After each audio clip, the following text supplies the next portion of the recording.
পাঁচ বছর ধরে যেভাবে বাংলার প্রতি বঞ্চনা হয়েছে তার জবাব সাধারণ মানুষ, গরিব খেটে খাওয়া মানুষ যেভাবে বাংলাকে ধারাবাহিকভাবে লাঞ্ছিত, বঞ্চিত, নিপীড়িত করে রাখা হয়েছে তার প্রতিফলন আগামী 4 তারিখ আপনারা দেখতে পাবেন। এবং মানুষের যে ক্ষোভ, মানুষের যে কেন্দ্র সরকারের বিরুদ্ধে যে রাগ, তার প্রতিফলন থাকবে। এবং সেটা শুধুমাত্রই দক্ষিণের 9টা আসনেই নয়, সর্বত্র।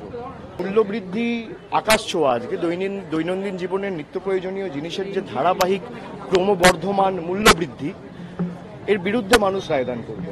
तो घर में भी हो सकता है, उसके लिए इतना पब्लिक एक्सचेकर का पैसा खर्च करना ठीक नहीं है। এবং আমরা সারা বছর কাজ করেছি। আমাদের তৃণমূলের রাজনীতিটা সংবাদ মাধ্যম, ইডি, সিবিআই আর কোর্ট কেন্দ্রিক নয়। আমরা যখন মানুষকে বলেছি যে 100 দিনের টাকা আমরা সংগঠিত করে আপনাদের সর্বাত্মক লড়াই দিল্লিতে প্রতিষ্ঠিত করে আপনার টাকা ফেরত আনবো, আমরা হয়তো টাকা ফেরত আনতে পারিনি, বিকল্প অর্থের ব্যবস্থা করেছি। গরিব মানুষকে 100 দিনের টাকা তার বাড়িতে পৌঁছে দিয়েছি, লক্ষ্মীর ভান্ডার দিয়েছি, বিনামূল্যে রেশন দিয়েছি। বিজেপি এই যে 10 বছর ক্ষমতায় 10টা কাজ বলুক না বাংলার মানুষের জন্য করেছে। ইডি, সিবিআই, কোর্ট আর সংবাদ মাধ্যম ছাড়া এদের কাছে কিছু নেই।